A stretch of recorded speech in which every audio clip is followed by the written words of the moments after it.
Hey guys, tonight we slip back into the slow heartbeat of the Middle Ages, a world that smells faintly of wax, smoke, and prayer.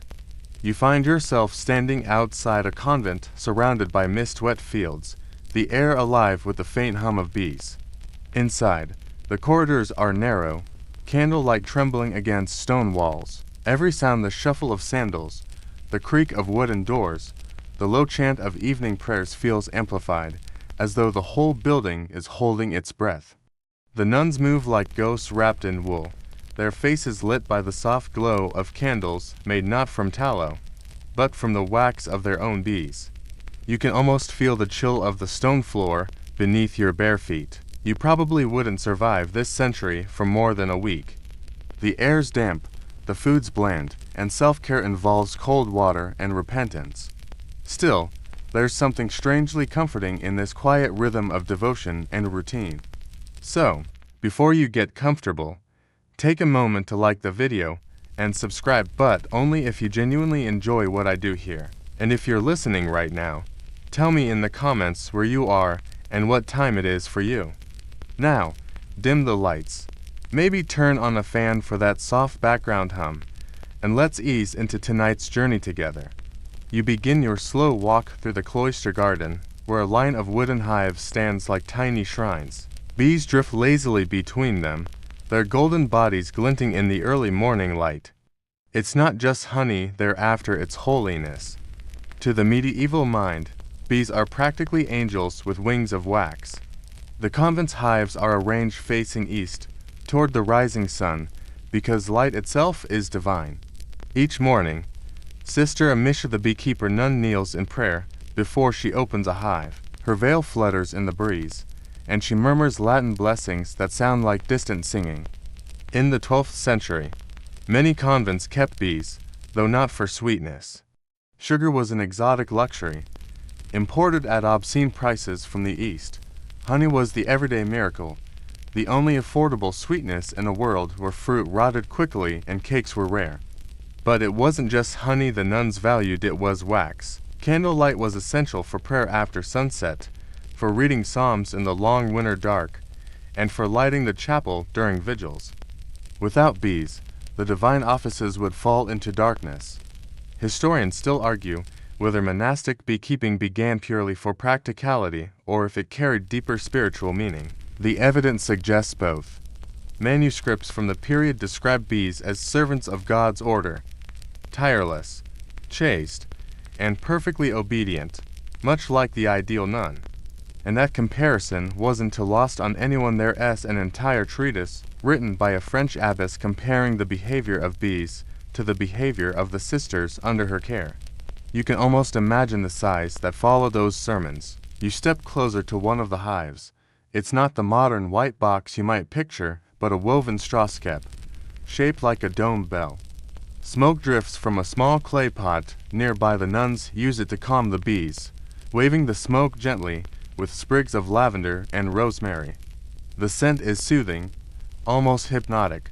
You hear the steady hum rise and fall, like the pulse of the convent itself. Beekeeping manuals didn't really exist yet, but the nuns had centuries of folk wisdom. They knew how to coax a swarm into a new hive using bits of beeswax from the old. They whispered to the queen bee as though she were a tiny monarch deserving respect. In some convents, the bees even had names. Sister Gertrude's bees were called the Blessed Choir, which sounds adorable until you realize they occasionally chased visiting monks out of the orchard. There's something oddly democratic about these hives. The bees work together without complaint, each knowing its place, its task, its role in maintaining the golden order. In a way, the nuns saw themselves reflected there, every sister contributing to the common light, none seeking glory. You move through the garden as the sun begins to rise. Dew glistens on leaves, and the hives catch the first rays like tiny reliquaries.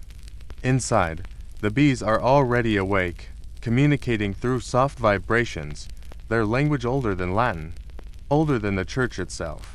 One mainstream fact you might not expect: many of the candles burned in great cathedrals, Notre Dame, Chartres, York, were supplied by monastic apiaries like this one.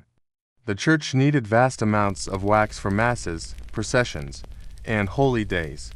Convents with large hives could become surprisingly wealthy, bartering wax for manuscripts, tools, or even bits of land. It's ironic, in a gentle way, that something as fragile as a bee could help build the glowing grandeur of medieval faith. A quirky little tidbit: some records suggest that, when a nun died, the bees were informed. Yes, informed like family. A sister would tap gently on each hive and whisper, "Your keeper has gone to God." It was believed the bees might stop working if they weren't told. Call it superstition or tenderness, but it speaks to how intertwined these lives were: human and insect, prayer and hum. You wander back toward the chapel doors. The bell tolls for prime, the first prayer of the day. Inside, rows of candles flicker like tiny suns, their scent sweet and faintly honeyed. It's easy to forget how rare light was here. Every candle burned was a luxury earned through countless stings, endless tending, and silent devotion. As you watch, Sister Amisha enters, her hands still faintly sticky from the morning's work. She bows, crosses herself, and places a single candle at the altar. Its flame wavers, then steadies, bright against the gloom. You can almost hear the bees humming in the walls, a reminder that faith, like honey, is gathered drop by drop. The sisters begin their chant. Latin syllables echo under the vaulted ceiling, slow and resonant. Outside, the hives hum in harmony, as though even the bees are part of the choir. The scent of wax and smoke fills the air, soft as a lullaby. For now, you're safe in this small circle of light, drifting between prayer and dream, warmth and shadow. Tomorrow, the nuns will return to their hives, and the bees will fly again. But tonight, in this calm candle-lit moment, everything feels suspended: time, sound, even breath. Step into the quiet of a convent garden, just as morning begins to unfold. The mist clings to the grass, and cold dew seeps through your sandals as you walk between neat rows of herbs, sage, mint, thyme, their scents mingling with the low hum of distant hives. You can feel the centuries here, etched into the flagstones where countless sandals have worn slow arcs of devotion. At first glance, this garden seems purely for prayer and vegetables. But behind a simple wooden gate lies a secret world, the cloister apiary. The hives themselves look almost holy. Each one sits beneath a little timber roof, carved with crosses and geometric patterns, as if blessed architecture could protect the bees from the chaos of weather. Some are woven from straw, others are wooden boxes shaped like miniature chapels, all standing in neat rows, facing the rising sun. As the sun spills gold over the convent walls, it illuminates everything: the bees, the dew, even your breath fogging in the cool air. We watch as Sister Amisha approaches the hives, patient and practiced. She doesn't wear gloves, a silent testament of trust. With calm, deliberate movements, she lifts the lid of a hive. The soft buzzing inside swells like an organ note filling a cathedral. Bees drift around her face, but she doesn't flinch. Her expression is serene. There's something wonderfully strange about this scene: a woman sworn to poverty, chastity, and silence, also running a miniature insect empire. But in the medieval mind, this made perfect sense. Bees were symbols of virtue: industrious, loyal, and pure. Monks and nuns were constantly compared to them, which must have been both flattering and a little exhausting. Historians still debate whether these comparisons were meant as spiritual encouragement or thus very polite monastic guilt trips. Let's get closer and study the hive. The entrance looks like a tiny chapel door, with bees streaming in and out, each following an invisible, divine order. Inside, the combs glisten like stained glass, perfect hexagons of wax arranged in miraculous precision. Even today, scientists marvel at that geometry. The sisters probably just called it God's design. The cloister apiary served many purposes. Beyond providing honey and wax, it was a place of meditation. The rule of Saint Benedict, which guided monastic life, demanded a balance of prayer and work ora et labora *. Tending bees was labor that could feel like prayer. Sister Amisha gently smokes the hive with dried sage. The bees calm immediately, a golden cloud sinking back into the hive's warm darkness. The scent is incredible, sweet wax mixed with earth, herbs, and a hint of smoke. You realize this smell must cling to the sisters constantly, a natural perfume of devotion. Later, when they file into the chapel, that faint trace of honey and lavender will follow them down the pews. Here's a fascinating fact.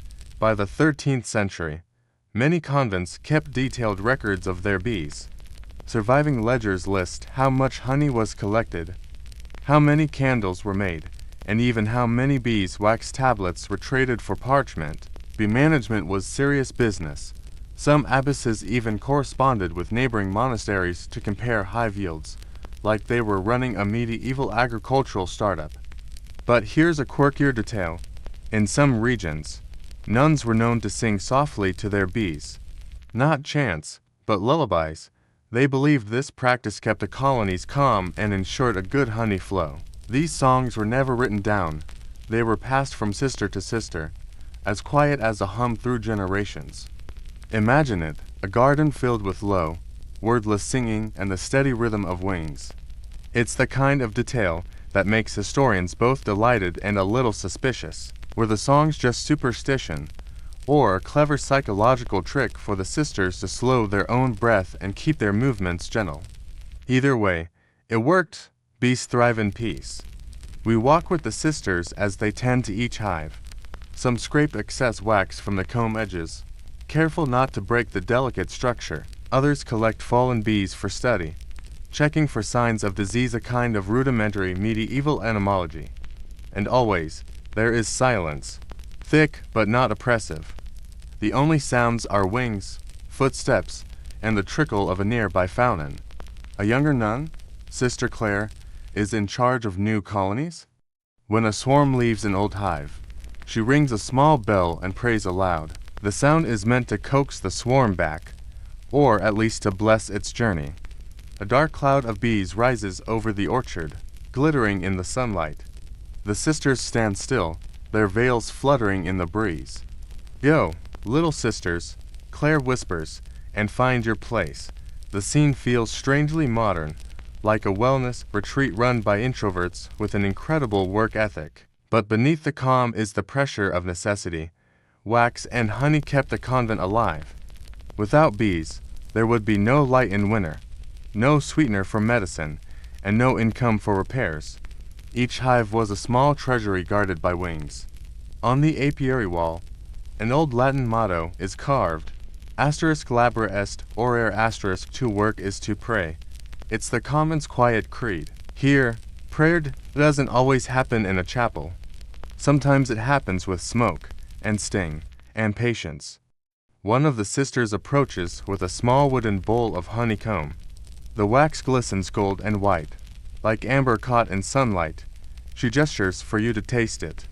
The honey is rich, slightly smoky, with a trace of lavender from the nearby herbs. You can feel centuries of labor condensed into that single moment of sweetness. In the distance, a bell tolls for the midday prayer. The nuns gather their tools and move toward the cloister, each bowing slightly to the hives before they leave. We'll linger for just a moment longer. The bees still hum, unbothered, eternal. And one final, quirky note before we go. Certain convents believed that bees came from paradise itself, born not of flesh, but from divine dew. They saw the queen bee as an echo of the Virgin Mary, surrounded by her devoted sisters. A beautiful thought, isn't it? Breathing in the last scent of wax and sage, we step back into the stone corridor. Behind us, the garden glows, alive with light and motion. Ahead lies the dim hush of prayer. The rhythm of the day continues, bees outside, nuns within, both tending their mysteries in perfect, silent order. Thank you so much for joining me on this journey back in time. If you enjoyed this glimpse into a hidden world, please consider liking this video and subscribing for more stories. See you next time. As the afternoon sun slants westward, it casts a honey gold light across the convent's small counting room. It feels almost perfect, like something out of a storybook. This is the hour when the sisters tally their day's work waxwade. honey bottled, and bees thanked, always politely and from a safe distance. The air smells of parchment and beeswax polish, the medieval equivalent of fresh office supplies. I'm sitting at a rough wooden table, its surface a road map of history, scarred by centuries of quills and ink stains. Across from me is Sister Beatrix, the convent's treasurer. Her wimple is just a little crooked after a long day. Surrounding her are calfskin ledgers and sealed jars, each marked with a simple wax stamp. It's clear this isn't just some quaint hobby. This is an industry, cleverly disguised as devotion. The entire economy of this small community revolves around what the bees provide. Honey is bottled for trade, wax is sent to the candle workshop, and any leftover comb is sold to nearby parishes or merchants. Here as a fascinating historical fact, medieval monastic communities like this were often the primary local suppliers of beeswax candles. Why? Because only pure wax was permitted to burn at the altar. Tallow, made from animal fat, smoked too much and gave off a scent that was described as smelling faintly of regret. So, for every glowing mass and midnight vigil in the region, chances are a nun's bee did the hard work for it. Sister Beatrix opens a ledger and taps the columns with her quill. This much for the feast of St. Catherine, this much for the bishop's order, and this, she sighs, for Father Oswald's never-ending candle requests. The convent's wax stores are their financial lifeline. They trade it for grain, wool, or even special ink imported from the Low Countries. I can just picture the abbess bartering like a serene but ruthless entrepreneur, smiling beatifically while driving a hard bargain for her community. And the honey. Oh, the honey is a currency all on its own. Villagers from nearby come to exchange eggs, apples, or the latest gossip for a pot of this liquid gold. It isn't just a sweetener, it's considered sacred. People believed honey could heal, purify, and bless. It was used in ointments, salves, and even in the making of mead, though the sisters officially pretend not to know what mead tastes like. Unofficially, of course, the apothecary sometimes conducts fermentation experiments purely in the name of science. Let's head down to the storage cellar. Following the narrow corridor, you're hit with a cool, preserved air. Here, rows of wax blocks are stacked like bricks of sunshine. They're heavy, solid, and smooth to the touch. Some still bear the faint, delicate imprints of the honeycomb, while others show the marks of the sisters' hands. The cool temperature here preserves both the wax and the faint hum of effort that seems trapped within it. Here's a quirky tidbit for you. In some convents, wax was so precious that old candle stubs were meticulously collected, remelted, and purified to be used again. Not a single drip was wasted. Even the wax scraped from the chapel floors was salvaged. One abbess supposedly gave a novice the official title Recluse de Sire, the wax gatherer. Can you imagine explaining that job at a medieval dinner party? Historians still debate whether convents like this were entirely self-sufficient or part of larger regional trade networks. The surviving records suggest it was a mix of both. Some convents thrived as semi-independent producers, while others relied on nearby monasteries or lay craftsmen to process their wax into finished candles. Either way, these small, enclosed communities were quietly powering the light of Christendom, one bee at a time. Now, let's follow the scent of honey. It leads us to a long wooden table where a few sisters are working. They're gently straining honey through fine linen cloth into ceramic pots. As each jar fills, it catches the light, gleaming like molten amber.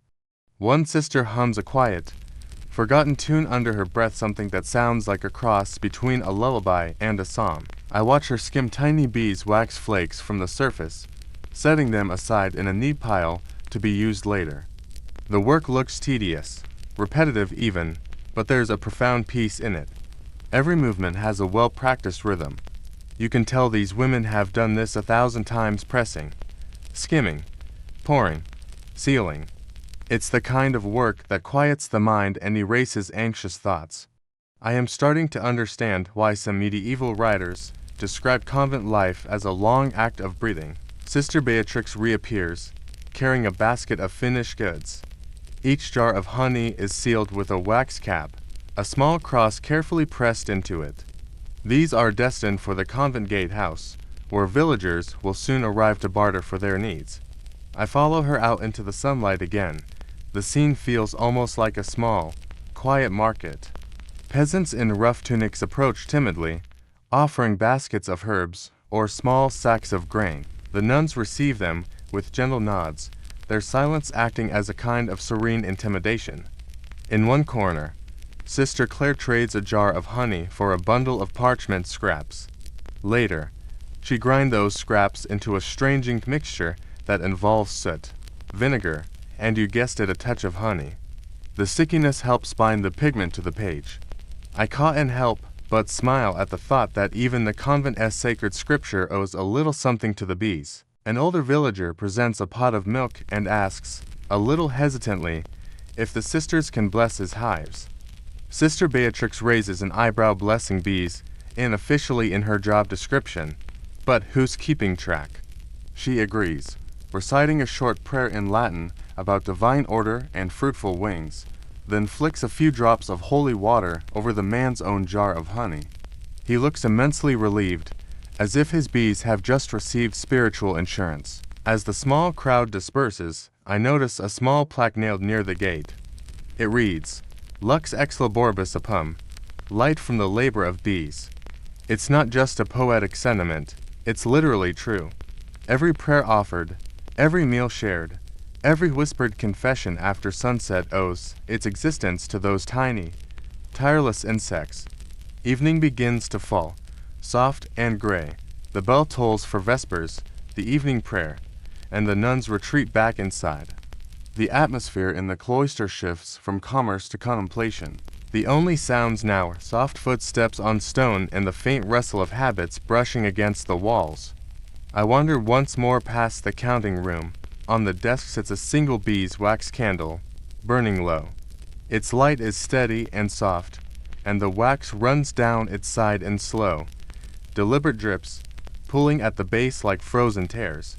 In that moment, I realize that for these women, every candle is both prayer and profit, devotion and duty, all intertwined. Somewhere beyond these stone walls, a farmer lights a smaller candle he bought from this very convent. Its glow flickers in his dark cottage, the exact same color as the light in the abbess's cell.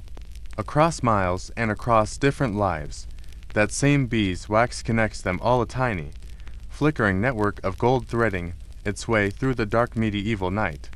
I close my eyes for a moment, and I can almost hear the hum of bees, as if they're still working inside my chest, patient and eternal. The convent will soon sleep, but the bees never truly rest. They hum on through the dusk, spinning the night into honey and turning the ordinary into something quietly, beautifully holy. Thank you so much for joining me on this journey back in time. If you found this as fascinating as I did, please give this video a like and consider subscribing for more stories from the quiet corners of history. See you next time. You wake, or maybe you never really slept, to the faint sound of wings, the pulse of the hive coming alive again. Dawn light creeps through the convent's cloister arches, turning every droplet of dew on the herb leaves into tiny glass pearls. Somewhere beyond the garden wall, a rooster declares victory over the night. But inside the convent, silence still reigns. The nuns begin their day with a slow ritual, and you find yourself following the same rhythm without meaning to. Out in the apiary, Sister Amisha moves like a shadow in gray wool.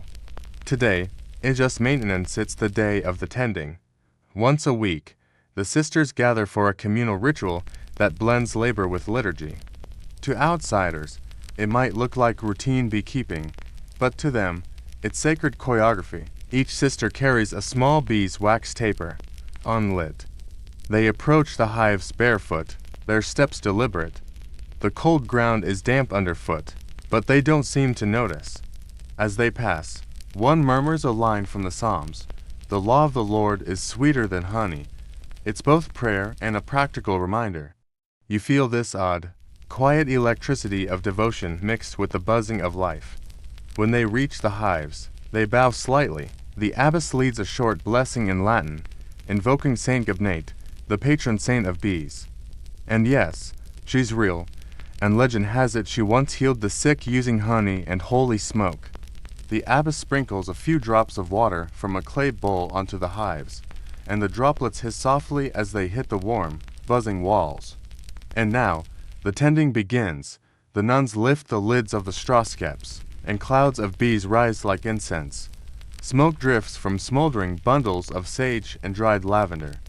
The sisters wave the smoke gently, murmuring a chant that drifts somewhere between a prayer and a lullaby. You watch as they scrape away bits of old wax, examine combs, and carefully replace sections damaged by weather or mouse mischief. There's a rhythm to its scrape, brush, whisper, smoke that feels almost hypnotic. Interestingly, this ritualized care wasn't just for show. Medieval beekeepers genuinely believed that bees could sense harmony and chaos. Calm keepers meant calm bees. Angry keepers meant chaos and stings. Monastic orders, always fond of metaphors, took this quite literally. Inner peace produced outer productivity. And yet, as serene as it all looks, there's danger here. A sting could swell, fester, or worse. One record from a French abbey tells of a nun who developed such a severe reaction she had to be temporarily excused from her duties, and the line in the record says, "The Lord hath humbled her by his creatures." You can practically hear the medieval shrug in that sentence. Sister Claire, the youngest, is handling the smoker. She looks a bit too enthusiastic, puffing clouds of fragrant haze that make the bees wobble midair like tipsy angels. Careful, Sister Amisha chides softly. Too much and they'll think the world's on fire. The sisters chuckle a rare, gentle sound here. For a moment, the solemn air breaks, and you realize that even in this quiet place, humor buzzes right beneath the surface. Someone jokes that the bees are better confessors than Father Oswald because they don't interrupt. You almost laugh aloud before remembering that sound carries strangely far in these cloisters. Historians still argue whether these tending rituals were formal religious observances or simply spiritual routines layered with meaning over time. The records blur devotion and practicality so completely that it's impossible to separate the two. What's clear is that to these nuns, beekeeping wasn't just labor, it was a way to rehearse harmony with creation, to prove that even the smallest living thing could reflect divine order. And here's a quirky tidbit for you. Some convents performed a tiny exorcism for their hives once a year. They blessed them with holy water and even ring bells to chase away evil spirits they thought were disturbing the bees' productivity. Imagine explaining that to a modern entomologist. Yes, doctor, the colony's lazy because of demons. The sun rises higher, casting a warm light on the straw skeps. The bees glitter in the glow, like living dust motes caught in a sunbeam. The sisters work in silence again, moving from hive to hive. The abbess collects bits of fresh comb, pressing them gently between her fingers to test their firmness. She murmurs something about fat wax, which sounds odd until you realize it means a rich, high-quality yield. After a few hours, they step back. The hives are tended, the bees are calm, and the garden is filled with the mingled scents of wax, smoke, and herbs. The abbess lights her taper first, then touches it to another sister's, and slowly the flame passes from hand to hand. The tapers flicker in the morning breeze, a circle of trembling gold.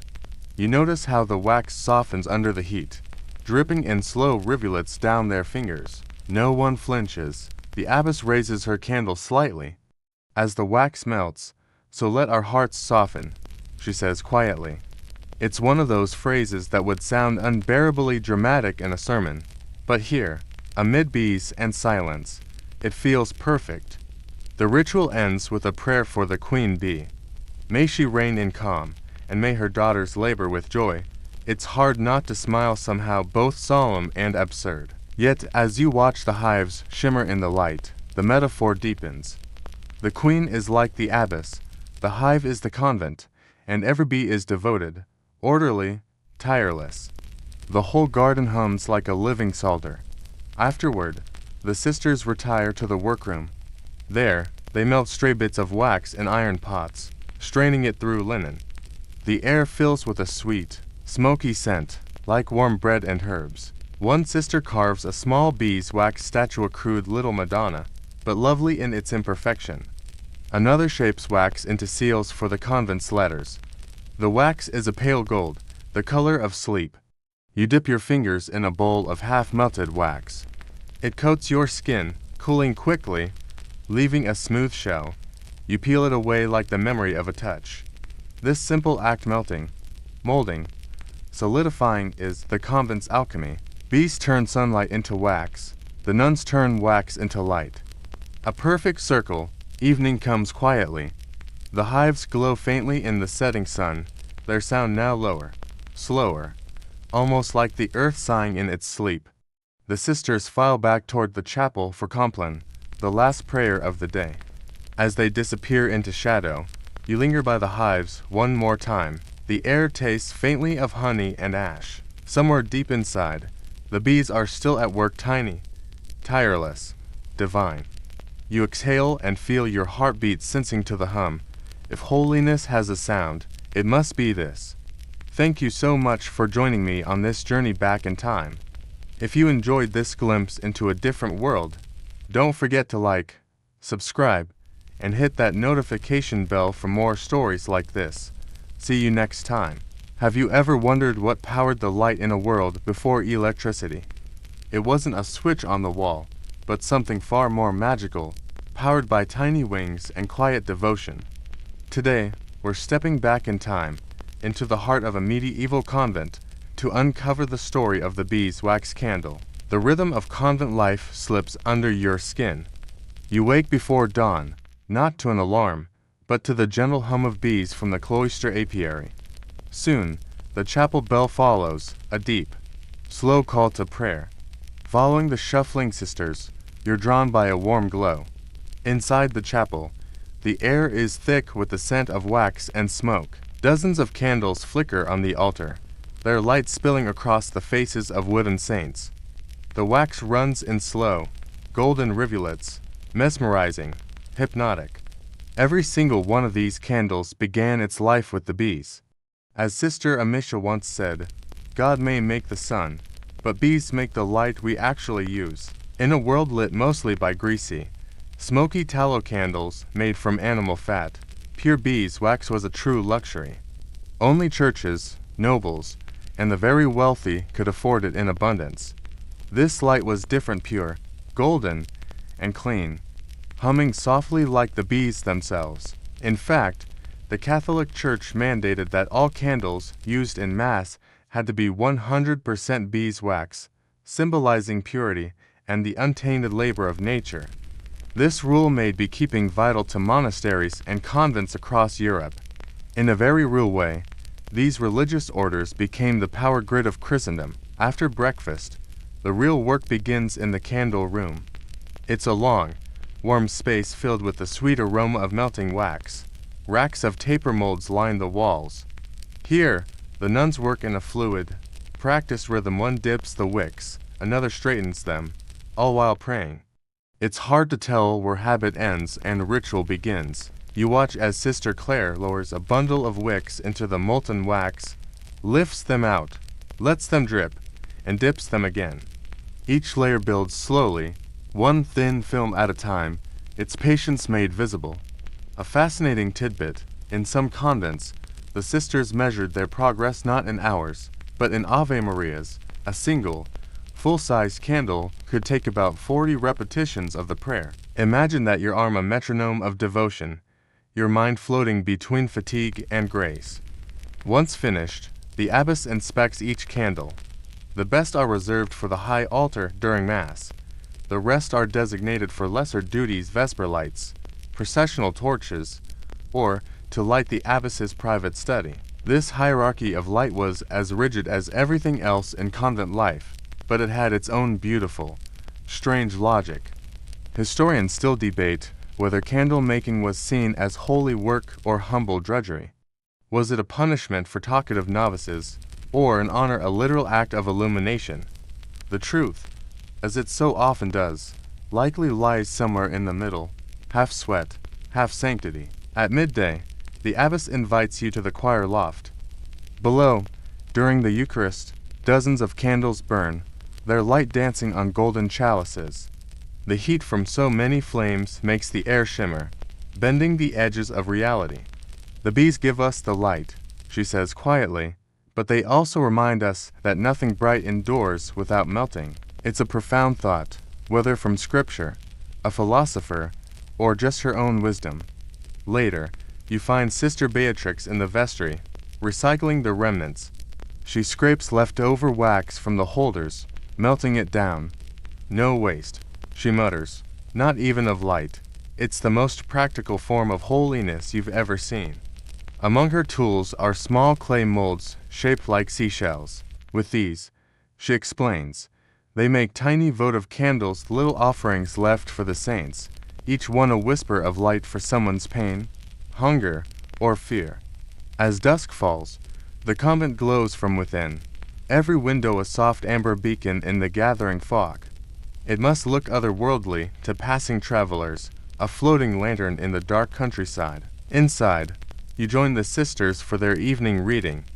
A single candle lights each face, and their eyes reflect the flame like tiny mirrors. The abbess reads from a psalter about labor and light, her voice slow and measured, as if the candle itself is speaking. A gust of wind makes a flame sputter. Threatening to die, Sister Clare instinctively cups her hand around it, shielding it until it steadies again. She smiles faintly. You realize she's done this 1,000 times, protecting the small, precious light the world so easily snuffs out. There's a profound peace here, a quiet that settles into your bones. The candles burn lower, the air thickens with honey-sweet smoke, and the prayers slow into silence. As you leave the chapel last, you turn back to see the rows of dwindling flames. Their light trembles, gold and alive against the endless dark.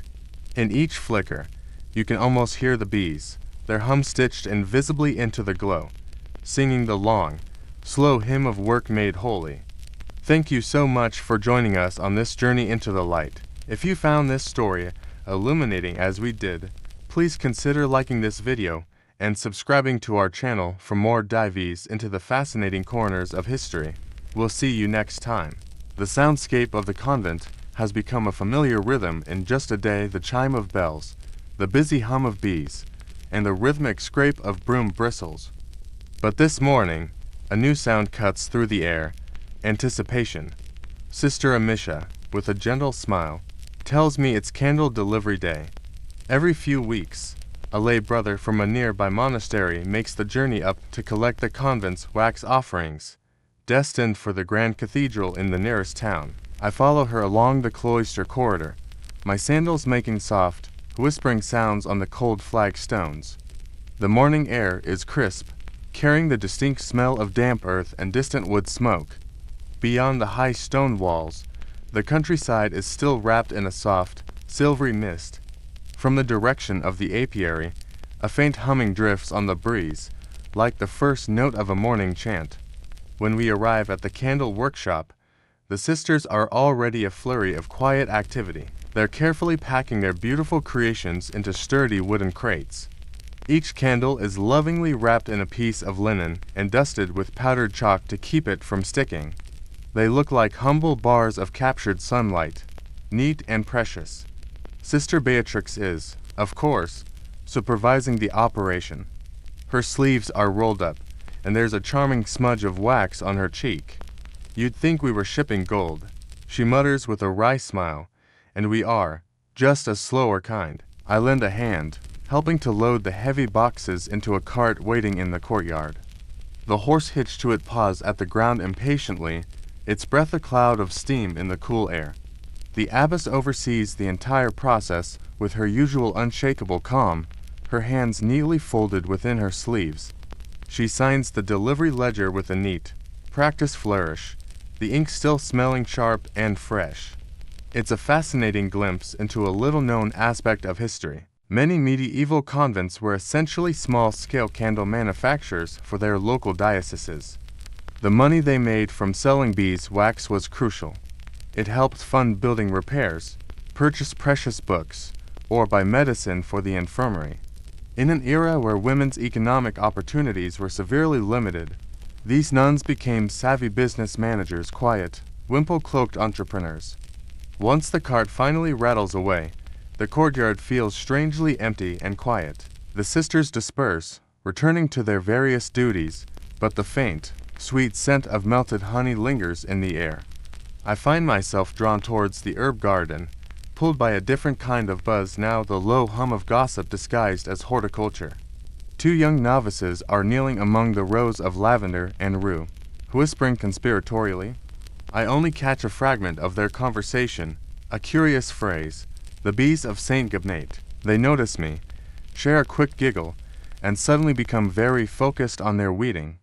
Later, I ask Sister Amisha about it, and she smiles knowingly. Ah, yes, Saint Gabnate, the Irish nun who commanded her bees like soldiers. What a story. Gabnate of Bailey Vorney was a 6th century abbess, famed for her miraculous control over bees. Legend has it that she once unleashed a swarm upon invading soldiers, chasing them right off the monastery's land. In some versions of the tale, she even trained the bees to guard the convent's borders. It's said that pilgrims still visit her shrine today, leaving small beeswax effigies as offerings for health and protection. I can just picture her, a nun in a rough wool habit, standing barefoot on the green hills of Ireland, summoning swarms of bees with a divine authority. She's part saint, part beekeeper superhero.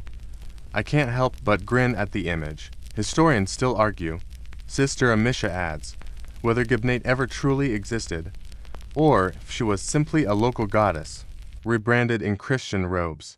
It makes sense. Here, the line between myth and devotion seems thinner than a sheet of beeswax in the summer sun. Later in the afternoon, I join the sisters for a special task, collecting propolis. They call it the bees' glue, a sticky resin the bees create to seal up cracks in their hives. The nuns carefully scrape it off with small knives, collecting it in little jars. They use it not just for hive maintenance, but also as a powerful medicine. It's a natural antiseptic, good for treating wounds, soothing sore throats, and even easing toothaches. One sister jokes that it could heal everything but boredom. What strikes me most is how each sister works without a shred of fear.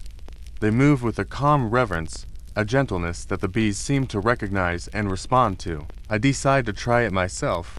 I extend my hand slowly, cautiously, near a frame buzzing with bees. One of them lands on my wrist. Its tiny feet tickle my skin, its body vibrating with a faint, electric energy. I freeze, trying not to even breathe too loudly. The nun beside me whispers, "If you stay still, they think you're part of the garden." What a beautiful thought to be mistaken for peace itself. The abbess later explains that tending to the bees teaches virtues that no sermon ever could: patience, humility, and the power of silence. They mirror our order, she says, her voice low and thoughtful. Each sister, like each bee, works unseen for the light that others enjoy. It's one of those lines that sounds incredibly poetic until you realize it's also just simply profoundly true. As evening begins to fall, the sisters gather to bless the new hives they've just finished building. They sing a short, beautiful hymn in Latin, their voices blending into a low hum that eerily matches the bees' own collective tone. Someone sprinkles holy water on the hives, and for a fleeting moment, the droplets glitter in the fading light like a cascade of tiny stars. It feels deeply symbolic, like everything else here. The bees, the candles, the prayers all flowing together in one endless, self-sustaining circuit of light. Nothing is wasted, nothing is idle. Even the wax drippings from last week's Mass are being melted down and poured into new forms. Standing in the twilight garden, I watch as fireflies begin to appear, their soft glow pulsing between the herbs and the hives. Their light echoes the golden flicker of the candles I saw last night in the chapel. It's a moment of profound realization. The same quiet miracle is everywhere, just disguised in different forms. Whether it's bees or bioluminescence, wax or wings, it's all the same humble, beautiful attempt to hold back the dark. The sisters chant the final line of their hymn. And then, something amazing happens. The bees, as if listening, quiet down. For a single, breathless moment, everything stills the air, the hum, even my own racing thoughts. And then the abbess smiles faintly, breaking the sacred silence with a dry little quip. Perhaps the bees pray better than we do. A soft, gentle laughter ripples through the group, a sound that barely disturbs the dusk. I follow them back towards the cloister. The path is faintly luminous, lit by 100 tiny candles placed in stone niches along the wall. The scent of honey and smoke trails behind us like sacred incense. As I glance back at the darkened apiary, I could almost swear that the hives themselves are glowing faintly, pulsing in a slow, steady rhythm with the breath of the night. It's easy to believe, in a moment like this, that the bees of St. Gabnate are still keeping their vigil, quietly guarding the hearts of those who light the world, one flickering flame at a time. Thank you so much for joining me on this journey. If you enjoyed this glimpse into a different world, please consider liking this video and subscribing to the channel for more stories like this. See you next time. The air feels different today. A quiet excitement rustles through the convent, a secret breeze that whispers of something new. At breakfast, the abbess makes an announcement that sends a ripple through our morning meal. A visiting brother from the Benedictine Abbey, just over the hills, will arrive today. His purpose, to teach us new methods for protecting our hives through the harsh winter. A visitor is a rare event here, but a visitor bringing new ideas, that's almost unheard of. You can feel the curiosity buzzing in the refectory, a hum that's almost louder than the bees themselves. After morning prayers, we gather in the courtyard, our hands folded neatly within our sleeves, our eyes politely lowered, just as we've been taught. But our minds are anything but still. He arrives on a small, sturdy mule, his dark robe dusted with the pale dirt of the road. His beard is streaked with gray, and as he dismounts, we notice he smells faintly of wood smoke and lavender oil. Stooped and mild-eyed, he introduces himself as Brother Hugo. He greets each of us with a small, respectful bow before turning to his mule to unload a bundle of strange objects. There are straw skeps, of course, but also squares of linen cloth, and something that looks very much like a hollowed-out log. Bees, he begins, his voice gentle but firm, are cleverer than we think. They prefer darkness to light, rough bark to polished wood. We must learn from them, not force them. That simple statement lands like a quiet thunderclap in our orderly world. Sister Beatrix, ever practical and perhaps a little proud of her apiary skills, raises a skeptical eyebrow. We've used skeps for years, brother, she says, her tone polite but firm. They suit us, and the bees, well enough. Brother Hugo smiles, a patient, knowing look in his eyes. Well enough for wax, perhaps, sister. But if you want the colony to thrive, to live through the deepest frost, they'll need a thicker shelter, something closer to what nature intended. You can just feel it, can't you? This is going to be one of those days where polite theology meets stubborn, hands on practicality. It's a fascinating moment in history, actually. In late medieval Europe, the art of beekeeping was undergoing a quiet revolution. Monks and nuns, people like Brother Hugo and the sisters here, were at the forefront. They began experimenting with designs beyond the simple straw skep, creating log hives and early wooden box designs.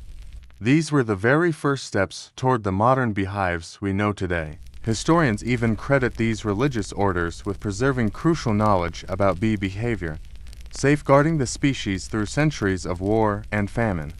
While kingdoms rose and fell, they were quietly protecting one of nature's most vital creatures. Brother Hugo begins his demonstration. He takes the hollow log and starts stuffing its crevices with handfuls of dry moss and straw.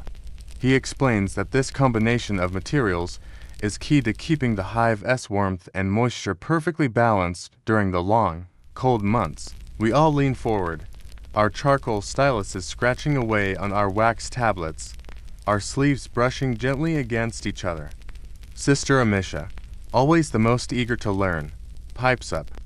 Brother, is it true that bees sleep all winter? Hugo chuckles softly. Not quite, sister. They don't sleep.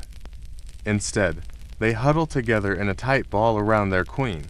They vibrate their wings constantly to generate heat.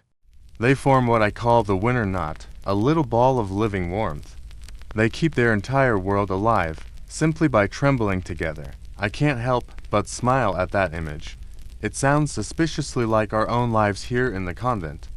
Dozens of souls, packed closely together, sharing our warmth, keeping one another's spirits from freezing through the cold seasons of life.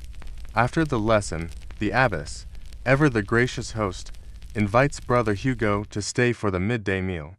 The conversation at the table flows more freely than it has in months. We talk of apiaries across the Alps, of different honey recipes, and there's even a lively debate about whether bees truly understand sound, or if they simply feel the vibrations through their feet. It's interesting to think about how people saw bees back then. Historians still argue about it. Did medieval beekeepers think of bees as sentient creatures, or as holy tools created for a divine purpose? Some ancient writings call them God's small laborers, while others describe them as tiny monks, praising their incredible orderliness and their seemingly celibate dedication to the hive. It's strange how much theology one can find in a creature that has never, and will never, read the Bible. Later, that afternoon, we all follow Brother Hugo and the abbess out into the meadow where our hives stand in neat rows. Together, we begin to prepare one of the colonies for winter using his hollow log design. The air hums with the sound of both bees and our continued debate. Sister Beatrix, still not entirely convinced, insists her method of packing the skeps with scraps of wool from the weaving room works just as well. Brother Hugo doesn't argue, he just nods, unoffended, and says, "Then let us do both. Try your method on one hive, and this method on another. The bees will decide which suits them best." That simple statement earns a few surprised smiles. He's teaching us something far rarer and more valuable than a new beekeeping technique. He's teaching us humility before nature. There are so many wonderful, quirky beliefs about bees from this time. Some medieval nuns believed that bees were born from the tears of Christ, shed during his passion and then blessed by the sun. Others held that bees spontaneously generated from the carcass of a lion, echoing Samson's famous riddle from the Bible. No one could quite agree on where they came from, but everyone agreed that bees were sacred, far more than ordinary insects. I wonder what Brother Hugo, with his practical, nature-first approach, would say to all that. As we walk back from the meadow, the abbess, a born diplomat, remarks, "Perhaps truth, like honey, gathers its sweetness from many different flowers." She's clearly enjoying the day, the fresh ideas, the lively discussion. As evening approaches, the time comes for our guest to leave. As a parting gift, we present him with a single, tall candle made from our purest, most fragrant beeswax. It's bound with a simple ribbon and sealed with the convent's crest. "For your abbey," the abbess says, "so your brothers may read by our light." He bows deeply, "And may your bees winter in peace." After he departs on his little mule, the sisters gather in the cloister garden, the air still buzzing from the novelty of it all. Sister Amisha confides in me that she is going to start keeping a secret diary of her hive experiments. She wants to record which plants the bees prefer, what shapes of skeps they seem to favor. She's become convinced that bees communicate through what she calls small dances, intricate patterns invisible to the casual eye. I almost tell her she's centuries ahead of her time, that a man named Karl von Frisch will win a Nobel Prize for that very discovery. But I bite my tongue. It's better to let her discover it slowly, on her own. Night falls, and the air grows sharp with the first real touch of frost. I walk past the hives one last time before heading to my cell. Inside, the bees are already clustering, the winter knot forming deep within their dark home. The hum is lower now, more resonant, deeper. It sounds like monks chanting in some tiny, hidden chapel. I lean close to one of the new log hives, listening. The sound is steady, alive, almost infinite. Somewhere across the courtyard, I hear Sister Beatrix's voice, speaking softly to another sister. They keep each other alive simply by trembling. I picture that warmth and invisible light, a tiny furnace, flickering in the darkness of the hive. It reminds me of the candles flickering through our own chapel windows at night. Different flames, but the same miracle of life and community holding back the dark. And as I drift towards sleep, that night curled beneath my rough wool blanket, I realize I can still hear it in my mind, that faint ceaseless murmur of bees dreaming their way through winter, keeping faith in the dark until the sun returns. Thank you so much for joining me on this journey back in time. If you enjoyed this little glimpse into medieval life, please consider liking this video and subscribing to the channel. It truly helps more than you know. We'll see you again soon. Winter arrives gently here, like the world taking a slow, deep breath. The first frost paints the cloister stones in silver, and the air sharpens, smelling of wood smoke and the sweet, waxy scent of the convent. As the days shorten and the nights stretch out, this place begins its yearly retreat into a world lit almost entirely by candles. Outside, the beehives stand silent, tucked beneath straw blankets and wrapped in linen to fend off the biting wind. The sisters don't disturb them much now. They just press an ear to the hive wall, listening for that faint, deep hum of vibration that tells them the colony is still alive. I tried it once. The sound was soft but steady, like listening to the very heartbeat of the earth. Inside these walls, the rhythm of our lives shifts to match the darkness. We rise by candlelight, work by candlelight, and pray by candlelight. The flicker of a wick becomes the measure of our days, how long to read, when to stop our work before the precious wax runs out. It's a historical fact that medieval convents were some of the biggest consumers of candles in Europe. Between services and daily life, a single abbey could burn through thousands of pounds of beeswax a year. This wasn't just about light, it was infrastructure, as vital as the food we ate or the water we drank. When supplies ran low, letters would fly between religious houses, urgent dispatches in a secret postal network of wax.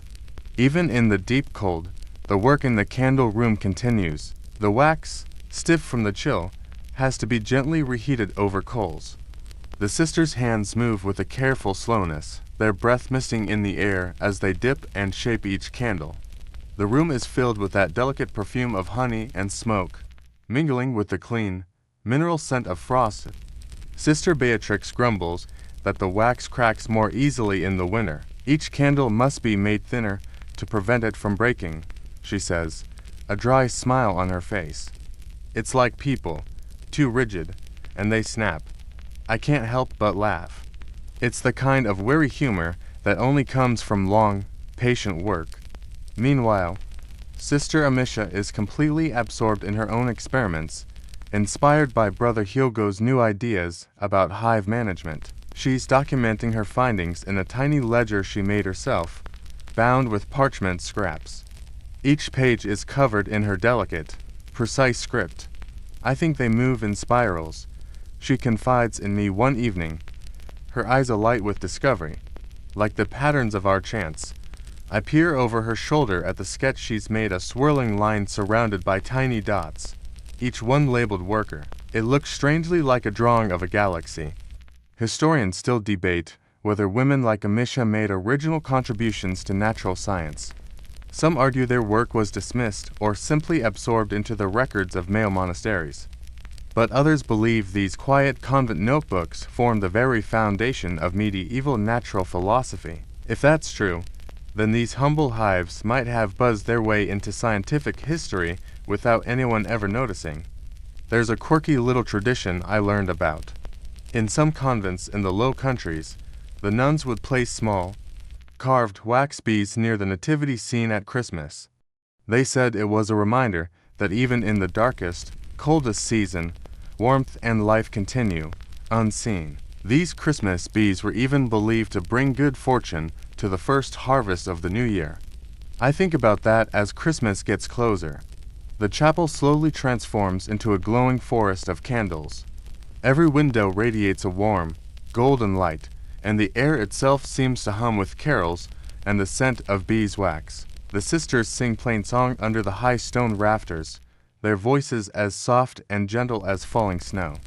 During the midnight mass, the abbess lights the paschal candle, a towering column of pure, white wax, decorated with golden symbols. She lifts it high, her voice clear and steady as she says, "Lumen Christi," the light of Christ. The words echo off the ancient stones. One by one, the sisters touch their own small tapers to that great flame, until the entire chapel blossoms with hundreds of points of trembling light. The heat is so gentle, but it feels alive. I can feel it brush against my face like a warm breath. Somewhere near the back, I hear Sister Amisha whisper, "The hive wakes again." I smile in the half-dark. It's such a beautiful thought, that every candle is a hive reborn, each flame a tiny, flickering resurrection of a summer's worth of labor. The service ends in a profound silence. The sisters file out slowly, their candles still burning, their faces peaceful in the soft glow. I linger for a moment, watching the wax drip in molten trails down the side of the altar. The scent of honey and pine hangs in the air like a blessing. Later that night, I can't sleep. I find myself walking quietly through the corridors, guided only by the last few dwindling candles left burning in their sconces. The air hums with a deep stillness. I know that somewhere out in the convent's cold garden, the bees are dreaming clustered together for warmth, patient, waiting. Inside, the sisters sleep, their breathing synchronized with the sigh of the winter wind. I stop at the chapel door. The great paschal candle still burns, though its wax has melted low. I kneel down, just to feel a little closer to its warmth. The flame flickers, steady but weary, as if it's holding on just for me. And in that moment, I suddenly see the year as the bees might, a constant cycle of light dying and light being reborn, a rhythm of hum and silence, of wax and flame. When I finally stand up to go back to my cell, the candle gives one last, soft sigh of smoke, and the chapel is plunged into darkness. But even in the dark, I can still smell the honey. Thank you so much for joining me on this journey into the heart of a medieval winter. If you enjoyed this glimpse into a hidden world, please consider liking this video and subscribing for more stories. It means the world. Stay warm, and see you next time. When spring finally tiptoes back into the valley, you can feel the entire convent begin to hum again. It starts quietly, a subtle shift in the air, and then suddenly, it's everywhere. Snowmelt rushes through the cloister drains, a sound like whispered laughter, and against the south wall, the very first crocuses push their heads through the soil. The sisters themselves seem to stir with the same energy as the bees in their hives, stretching, testing the air, ready to move. One bright morning, Sister Amisha makes the announcement, "The hives are waking," she says. Her voice is a mix of relief and pride, as if she herself had orchestrated this small resurrection. We follow her and the other sisters through the garden, our breath forming little clouds in the cool air. The hives stand just where they always have, but now there's a sound coming from within, a low, eager hum returning from a long, silent winter. It feels like hearing an old friend clear their throat just before they begin to sing. With a sense of ceremony, Sister Beatrix lifts the lid of the first skep. A swirl of bees rises into the air like incense, their wings catching the sunlight and turning them into shimmering gold flecks. A soft gasp ripples through the sisters, their hands instinctively folding into poses of prayer. "Alive," Beatrix murmurs, a faint smile gracing her lips. They're all alive. In that moment, you can feel the weight of all the work that led to this months of watching, of waiting, of warming wax and whispering small, hopeful prayers over the silent, sleeping hives. This is what these women have built their lives around, tending to small miracles until they hum again. What we're seeing is a living tradition. Each spring, medieval beekeepers would perform a ritual awakening of sorts. They checked their colonies for survivors and, if a hive was strong, they would split it to start a new one. The entire rhythm of the church calendar seemed to revolve around this cycle. Easter arrives with the first blooms, and Pentecost aligns with the honey flow. In some abbeys, they even held official blessings for the bees. sprinkling the hives with holy water and reciting Psalm 118, "The Lord is my light." Here, that tradition is not just a historical footnote, it's a living, breathing practice. The abbess leads the sisters in a procession, carrying a small silver aspergillum.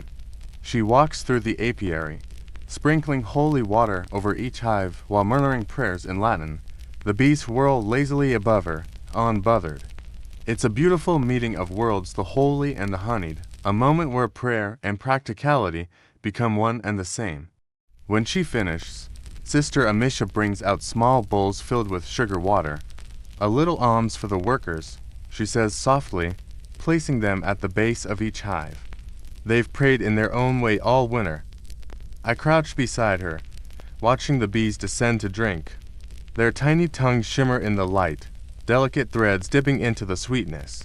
It's hard not to be in awe of such a simple, yet perfect, design. There's another, more curious tradition they practice here.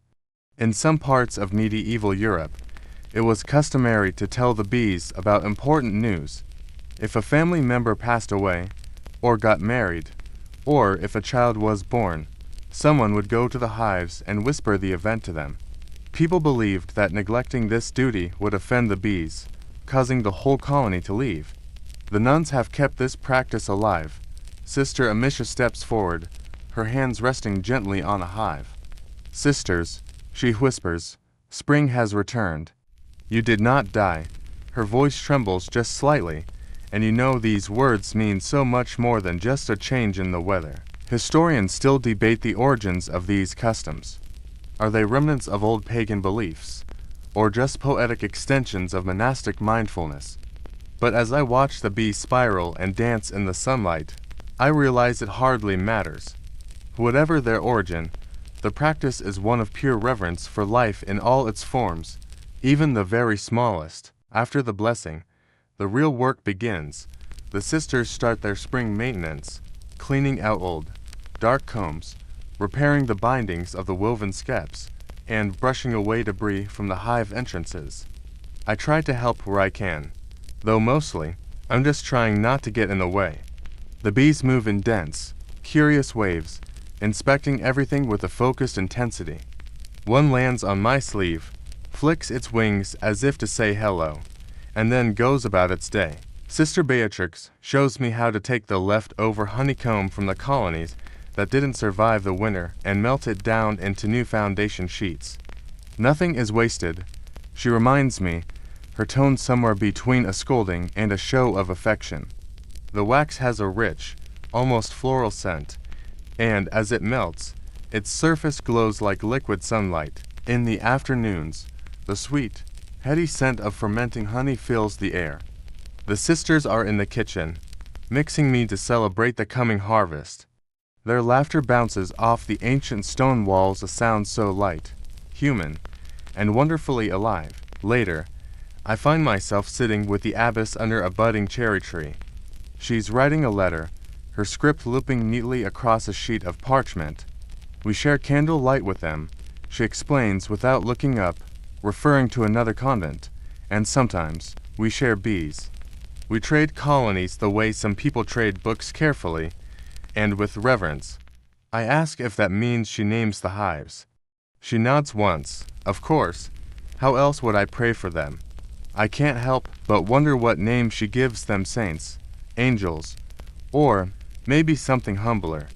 A faint smile touches her lips as she adds, "Some are just called patience." As the days grow warmer, the convent garden explodes with color and life.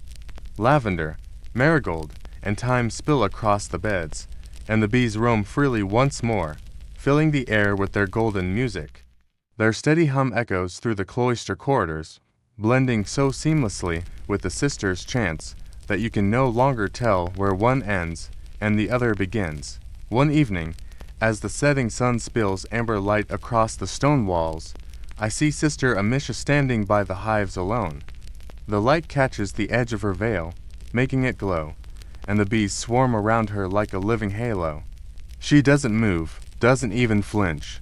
She just stands there, whispering something too soft for me to hear, her hand resting lightly on the hive's surface. And in that quiet moment, I finally understand what this world is truly about. It's not about strict piety or the pursuit of perfection. It's about harmony. It's about the delicate balance between noise and silence, between motion and stillness, between duty and wonder. The light fades, and the bees begin to settle back into their home for the night. I turn to leave, but the scent of honey and wax clings to my clothes like a benediction. The abbess's words from earlier echo in my mind. Asterisk, the bees remind us that nothing bright indoors without melting. Asterisk, I glance back one last time at the hives, which seem to pulse gently in the twilight. They look like the candles in the chapel, each one a small, steady promise that even the tiniest labor can help keep the world lit. Thank you so much for watching. If you enjoyed this glimpse into a quieter world, please consider liking this video and subscribing for more stories. We'll see you next time. By midsummer, the convent feels almost alive with light. It's not just the candle light filling every window after dusk, but the golden daylight itself, thick, fragrant, and full of sound. Bees dart between the cloister arches, little messengers of sun finding their way back to the hives. Their hum has become the soundtrack of the sisters' lives, a constant undercurrent that seems to shape every prayer, every single heartbeat. The sisters rise earlier now, working in shifts to collect the honey before the noontime heat. The air is warm and sticky, perfumed with crushed clover. Sister Beatrix leads the harvesting with military precision, veiled and gloved, her knife flashing in the sun as she slices combs from their frames. I help carry the dripping slabs into the workroom, where the air smells like summer itself. Honey glistens in bowls like melted amber. The sisters filter it through clean linen cloth, letting it drip slowly into large earthen jars. The soft patter of honey falling is hypnotic, like gentle rain on stone. When the jars are full, they seal them with wax and press each lid with the convent S seal, a tiny cross surrounded by bees. You see, monastic honey wasn't just food. Historically, it was medicine, curacy, and even a sacrament. It was used to treat wounds, sweeten rare wine, and was mixed into ink for sacred manuscripts. Some abbeys even used it in embalming, preserving the bodies of their abbots or saints. It makes you think the bees gave not only light for worship, but also sweetness for grief. Once the honey jars are stored away, the sisters gather to extract the new wax. The process feels almost alchemical. Melted combs turn into a golden liquid over the fire, filling the room with a warm, floral haze. The wax is poured through muslin into wide wooden molds, then cooled into pale bricks that are stacked neatly on a table. They look like sunlight you could actually hold. Sister Amisha grins at me, her face smudged with soot and pollen. "This is our real treasure," she says, tapping one of the wax blocks. "All our light begins right here." It's a quirky, historical tidbit, but some medieval nuns would carve tiny devotional charms from bees, wax miniature saints, hearts, or angels to give to visitors. They were fragile by nature, melting easily in warm hands. But perhaps that was the point, a blessing that couldn't last, a reminder that faith was something you had to remake again and again. Later that afternoon, I find the abbess in the shade of the herb garden, watching the bees tumble lazily over lavender. She gestures for me to sit beside her. "They'll soon grow tired," she says softly. "We'll leave some honey for them." As always, generosity must flow both ways. Our conversation drifts into that philosophical quiet I've grown used to hear. I ask if she ever tires of the routine, the endless cycle of wax and prayer, honey and hymns. She smiles faintly, her eyes still following a bee's erratic flight. "Never," she says. "It's the closest I've come to understanding eternity. Not something far away, but something that repeats itself until you stop resisting it." Historians still argue whether medieval convent life was one of empowerment or confinement. Some claim it was a cage gilded with piety, others, a rare refuge for learning and self-governance. Watching these women move through their honey-scented world, I suspect it was both prison and paradise in equal measure. The difference, perhaps, lay in how one listened to the hum. Evening descends, slow and amber, The sisters carry baskets of wax into the candle room, where flames flicker low along the walls. They begin the long process of molding and shaping, their voices blending softly into a chant. Their rhythm mirrors the bee's own dip. Turn, cool, repeat. The wax grows into form, the light into being. I help Sister Beatrix lift a finished candle from its mold. It's smooth, pale, and perfect, see, she says, holding it up to the lamplight. Even wax remembers sunlight. I nod, because it's true. You can feel it in your bones, that warmth, stored and reshaped, a promise of brightness to come. When evening prayers end, the nuns file quietly to their cells. The last light of day fades through stained glass, casting honey-colored patterns on the floor. I linger in the corridor, listening to the faint hum still rising from the garden. It's almost impossible to tell whether it's bees or prayer. Maybe, here, there's no difference. I return to my room and light a single candle. The wick catches instantly, the flame rising steady and gold. I can smell the faint sweetness of the wax, the ghost of the summer flowers it came from. I think of all the hands that touched it, the bees that built it, the nuns who melted it, the prayers whispered over it. It's a quiet collaboration across species and seasons, a chain of light, unbroken. I place the candle on the windowsill and watch the flame reflect in the glass, twin fires flickering in rhythm with my breath. Outside, the hives glow faintly in the moonlight, alive with unseen motion. The abbess's words return to me. They keep their world alive simply by trembling together. And I realize that's all any of us do. Tremble together, in our own small ways, keeping warmth alive against the long dark.